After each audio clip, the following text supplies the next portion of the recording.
Break के बाद एक बार फिर से आपका स्वागत है। हम लोग चर्चा कर रहे हैं कि चुनाव नतीजे आने के बाद अब सरकार की रूपरेखा क्या होगी, सरकार का कामकाज क्या पहले से किस तरीके से बदलेगा, चाहे वो महाराष्ट्र की सरकार हो या फिर महाराष्ट्र चुनाव नतीजे से असर पड़ने के बाद केंद्र सरकार हो। गोपाल कृष्ण अग्रवाल साहब हमारे साथ जुड़े हुए हैं, भाजपा के प्रवक्ता हैं। गोपाल जी, अब यहाँ से दो तरह की संभावना जताई जा रही है। जिस प्रचंड बहुमत के साथ महाराष्ट्र में भाजपा की जीत हुई है या फिर कहीं महायुति की जीत हुई है, तो एक वहाँ पे अब आगे बढ़कर बैटिंग करेगी भाजपा या फिर सरकार, और केंद्र में भी जो थोड़ा सा संकोच हो गया था, रिफॉर्म की गाड़ी थोड़ी सी धीमी पड़ गई थी, अब यहाँ से वो रिफॉर्म की गाड़ी फिर रफ्तार पकड़ेगी, क्योंकि लोकसभा वाला जो एक दुख था या फिर दाग था वो धुलता हुआ दिख रहा है अब।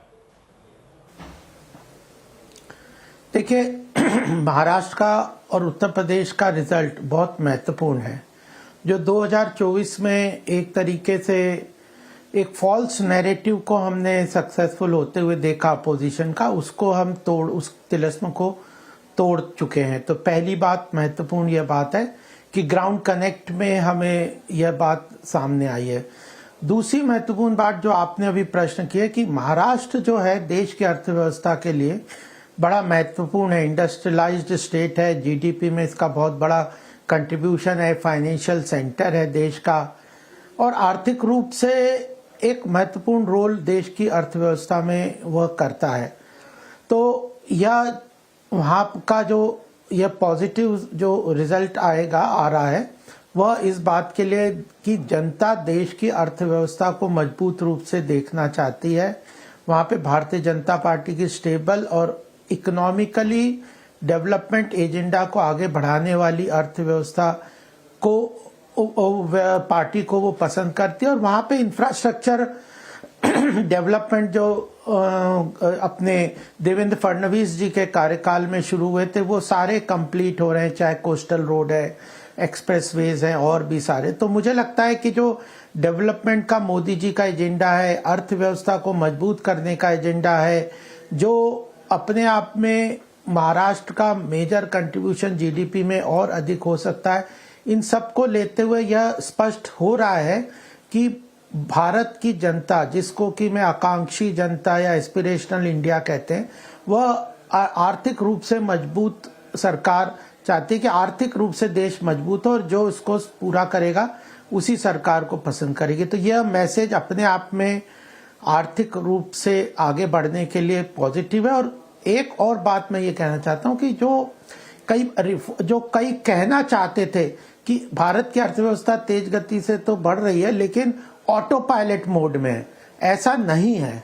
हमारी सरकार, मोदी जी जानते हैं कि इकोनॉमी को कंटिन्यूअस सपोर्ट और स्टिमुलस देने की आवश्यकता है। वैश्विक स्तर पे भारत का मजबूत नेतृत्व तभी स्टैब्लिश होगा जब आर्थिक रूप से भारत महाशक्ति बनेगा, और भारत आर्थिक महाशक्ति बनने में रिफॉर्म्स और कंटिन्यूअस सपोर्ट और इस फील्ड में गवर्नमेंट का इनिशिएटिव बहुत महत्वपूर्ण है। और लास्ट बात जो मैं कहना चाहता हूँ कि लो हैंगिंग फ्रूट्स अब रिफॉर्म्स के नहीं रहे।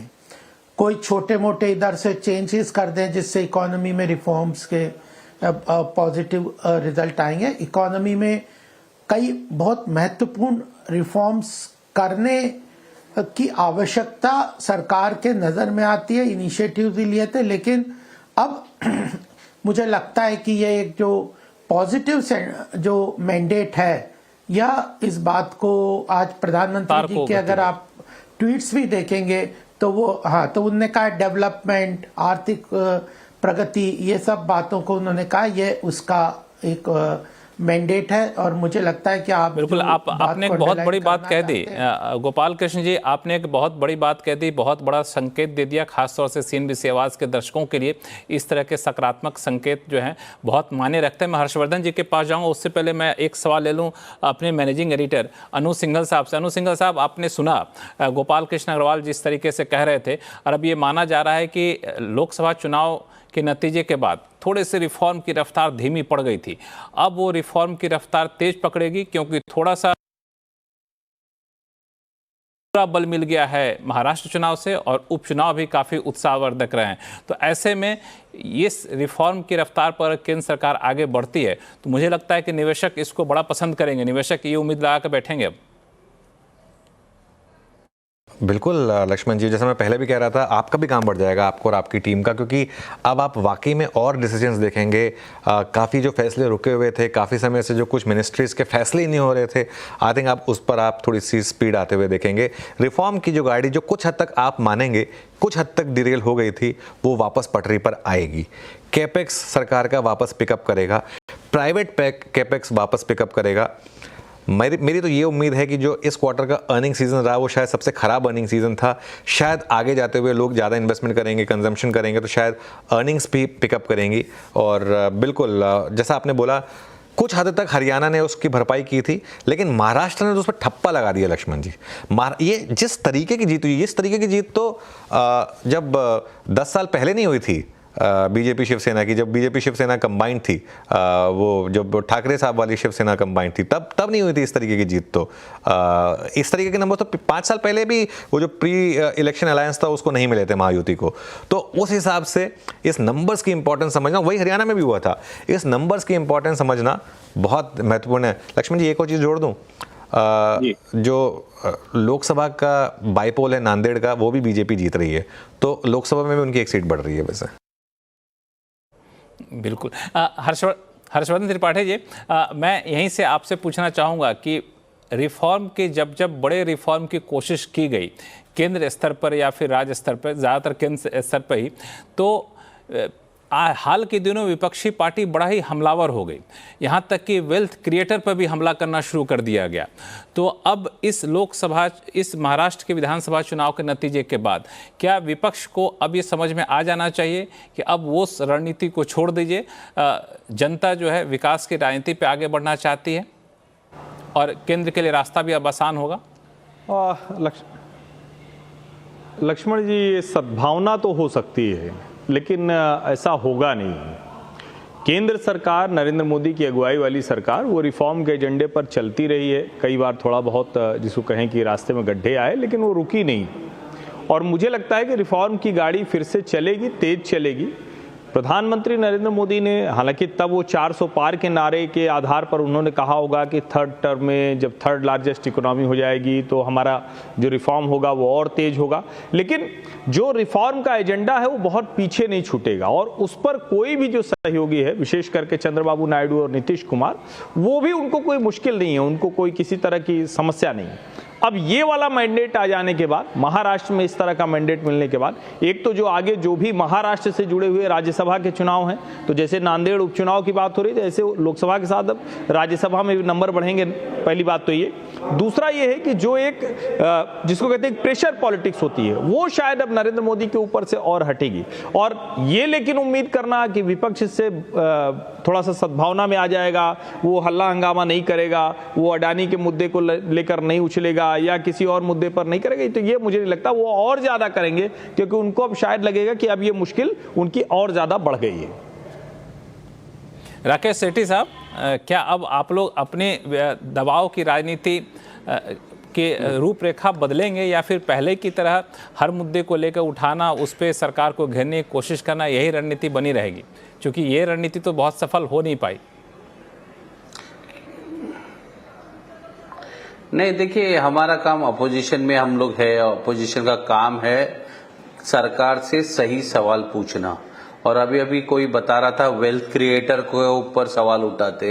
ये जो वेल्थ क्रिएटर है ये ऑस्ट्रेलिया में एक्सपोज हो गया, बांग्लादेश में एक्सपोज हो गया, नाइजीरिया में खुलेआम अपने पत्र में लिखते कि मैं उन पॉलिटिशियनों का नाम ओपन कर दूंगा जो इन्होंने एयरपोर्ट के लिए मुझसे रिश्वत लिया था। ये वेल्थ क्रिएटर जो है, इसका यूएसए ने तो वारंट निकाला हुआ है। मुझे लगता है कुछ ही दिनों की बात है, वेल्थ क्रिएटर भी जेल जाएगा और वो अपना दोस्त का नाम भी बहुत जल्द नेशनल मीडिया और अंतर्राष्ट्रीय मीडिया में बता देगा। तो जो कांग्रेस पार्टी का स्टैंड है वो क्लियर है, हम लोग सवाल उठाते रहेंगे, हमारा जो एजेंडा है वो हमारा वैसे ही चलाते रहेंगे। हार जीत चुनाव का भाग है, वो होता रहेगा। चुनाव हर 5 साल, 2 साल, 2.5 साल में आते रहेंगे, उसको हम लोग देख लेंगे, मगर हम सरकार से सवाल पूछते रहेंगे।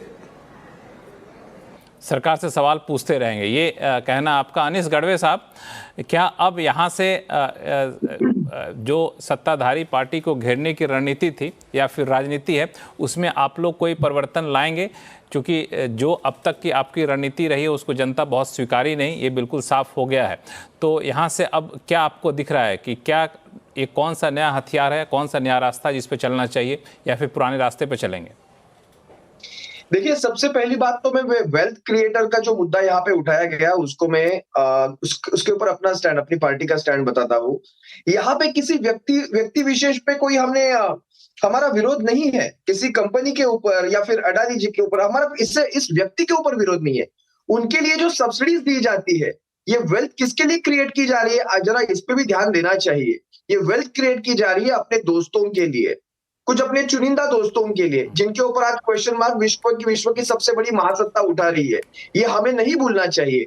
आज हमारे जो मैनेजिंग एडिटर साहब है, उन्होंने कहा कि नांदेड़ में किसी की जीत हो रही है। सबसे ज्यादा खुशी उन्हें नजर आ रही है मुझे, जो हमारे मैनेजिंग एडिटर साहब जहाँ पे जिनके जो सब मार्केट के बारे में बात करें। यहाँ पे महाराष्ट्र का मार्केट बन चुका, महाराष्ट्र बिकने के लिए रख दिया है। हम क्या उस मार्केट की बात करेंगे? जिस बीजेपी के प्रवक्ताओं ने जिस कोस्टल रोड की बात की, जरा आप मुझे मेरे एक सिंगल प्रश्न का जवाब दीजिए, ये कोस्टल रोड किसका प्रोजेक्ट है?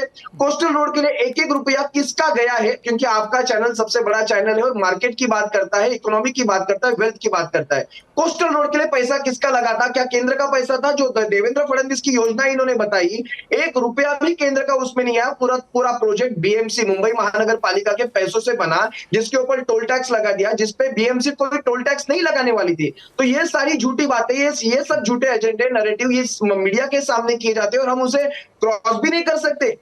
ऐसा वेल्थ क्रिएटर हमें नहीं करना है। दूसरी बात, शो का समय थोड़ा सा खत्म होने वाला है।